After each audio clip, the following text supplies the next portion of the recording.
ఓం నమ శివాయ. మహాశివరాత్రి అనే విషయంలో మనము శివునికి జాగరణం చేయడం ఎందుకు అన్న విషయం గురించి తెలుసుకుందాం.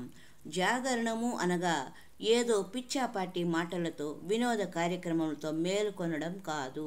ప్రకృతిలో నిద్రాణమై ఉన్న శివశక్తిని శివపూజ, భజన, లీల, శ్రవణాదులతో మేలుకొలిపి తాను శివుడై సర్వమును శివస్వరూపముగా భావించి దర్శించుటయే నిజమైన జాగరణము. అప్పుడు శివపూజలో సాపూర్వయము, శివభజనలో సామీప్యము, శివభక్తులతో కూడి శివ విషయమును ప్రసంగించుటలో సాలోక్యము, శివధ్యానములో సారూప్యము సిద్ధించినని ఆదిశంకరుల మాట ప్రత్యక్ష సత్యమగును.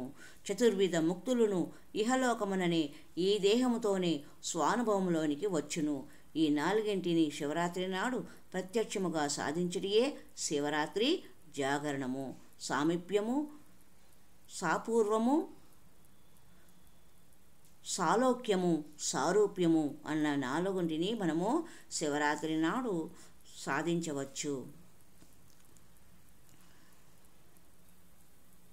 4 జామముల పూజలతో మనోబుద్ధి చిత్త అహంకారములు 4ను పరిశుద్ధములు కావలెను. ప్రపంచము అశాశ్వతమనియు బ్రహ్మము ఒక్కటే శాశ్వతమనియు గ్రహించి మన బుద్ధిని మేల్కొల్పటియే జాగరణము. శివరాత్రి మహత్యంలో బిల్వవృక్షము వ్యాసుడు శివరాత్రి మహత్య కథలలో బిల్వవృక్షము వ్యాధుడు అనగా వేటాడి జీవించు బోయ జింకలు ప్రధానములు. మానవ దేహమే ఈ సంసారమే బిల్వవృక్షము. బిల్వ పత్రమునకు గల 3 ఆకులు త్రిగుణములు, కాడ, మనస్సు, కామ క్రోధాదులే ముండ్లు, కొమ్మలే శరీర భాగములు. ఈ జీవాత్మయే సంసార బిల్వవృక్షము ఎక్కిన అంకీలుడు అను వేటగాడు. అంకీలుడు అనగా ఇటు జీవాత్మ అను గుర్తుగలవాడు. ఇంద్రియ రూప బాణములతో విషయరూప పక్షి జంతువులను వేటాడుట ఇతని ప్రవృత్తి. ఈ ప్రాకృత జీవుడు శుద్ధ జీవుడై తన సమస్త కర్మలను కర్మ ఫలములను భగవంతునికి అర్పించినప్పుడే మోక్షము చేకూరును. కనుక దేహమనడి బిల్వవృక్షము ఎక్కి త్రిగుణములు అనడి బిల్వపత్రమును కోసి గుణాతీతుడైన పరమేశ్వరుని శిరస్సుపై అర్పించుటయే బోయ చేసిన పుణ్యకార్యము. ధర్మ, భక్తి, జ్ఞాన, వైరాగ్యములే అతన్ని ప్రబోధించిన జింకలు. బోయను భయపెట్టిన క్రూర మృగములే కామాదులు. కానీ అతని ప్రారబ్ధ కర్మ ఆనాటితో తీరుటచే అవి ఏమీ చేయలేకపోయినవి. అతని జన్మాంతర సుకృతము బిల్వవృక్షము ఎక్కించినది. బిల్వము మోక్షలక్ష్మి నివాస స్థానం. బిల్వము అనగా సేవకుని యొక్క పాపమును పోగొట్టునది అని ఉత్పత్తి. బిల్వవృక్షము ఎక్కినందున అతని పాపములు అన్నీ నశించినవి. అప్రయత్నముగా జరిగిన జాగరణముచే బిల్వార్పణచే అతనికి కైలాసం లభించినది. తెలియక చేసిన బిల్వ పూజ, జాగరణము, ఉపవాసము అంతటి ఫలమునీయగా ఇక ఎందలి ఆధ్యాత్మిక తత్వరహస్యములను గుర్తించి శివరాత్రి వ్రతమును ఆచరించు వారికి కలుగు మహాఫలము వర్ణనాతీతము. వాచామ గోచరము, ఆత్మైక వేద్యం. మృత్యుంజయుని ఆరాధన మృత్యుంజయత్వమును చేకూర్చుననుట అనుభవ సిద్ధము.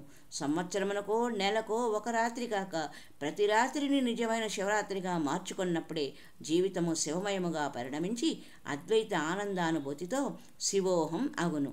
సంవత్సరంలో 5 రకాల శివరాత్రులు ఆచరణ యోగమని పెద్దలు అందురు. 1 నిత్య శివరాత్రి. ఇది ప్రతి నిత్యము శివారాధనకై సంకల్పించి పూజించు రాత్రి. 2 పక్ష శివరాత్రి. 15 రోజులలో అనగా శుక్లపక్షము, కృష్ణపక్ష చతుర్దశి రాత్రి శివారాధన గావించుట. 3 మాస శివరాత్రి. ప్రతి మాసములో కృష్ణపక్ష చతుర్దశి నాటి శివారాధన గావించుట. 4 మహాశివరాత్రి. మాఘ బహుళ చతుర్దశి రాత్రి గావించు శివ ఆరాధన. 5 యోగ శివరాత్రి. యోగి తన యోగ మహిమతో యోగ నిద్రలో సమాధి స్థితి నందు రాత్రి. ఇందలి 5 శివరాత్రుల్లో అన్నింటినీ ఆచరింపకున్నను సంవత్సరమునకు ఒక్కమారు మాఘమాస బహుళ చతుర్దశి నాటి అర్ధరాత్రి సంభవించు మహాశివరాత్రిని శివారాధనతో సార్థకం చేసుకున్న ధన్యత నందవచ్చును. సామాన్యంగా రాత్రివేళ శ్రీదేవతా పూజలు, అమ్మవారి పూజలు, పగటి వేళ పురుష దేవతా పూజలు నిర్వహింతురు. కానీ ఒక్క శివరాత్రి మాత్రమే రాత్రి 4 యామములందును శివుని పూజించితే ఈ మహాశివరాత్రికి గల విశిష్ట తెలియచున్నది. ఈ శివరాత్రి పగలు రాత్రి ఉపవాసములతో ఉండి నిర్వహించినది. చతుర్దశి కనుక కర్మేంద్రియములు 5, జ్ఞానేంద్రియములు 5, అంతఃకరణ చతుష్టయములు, మనోబుద్ధి చిత్తహంకారములు శివార్పణము గావించి శివానందానుభూతి నొందుట ఇందలి ఆంతర్యం. శివరాత్రి నాడు 4 యామములందును శివలింగమును 4 విధములుగా వస్తువులతో అభిషేకింతురు. శివుడు అభిషేక ప్రియుడు కదా. మరి ఈ జాగరణను ఎలా అభిషేకాలతో 4 జామములందు శివుడిని అర్చించవచ్చు అనే విషయాన్ని మరి యొక్క సంచికలో తెలుసుకుందాం. హరి ఓం తత్సత్. ఓం నమ శివాయ. హర హర పార్వతీపతి శంభో శంకర.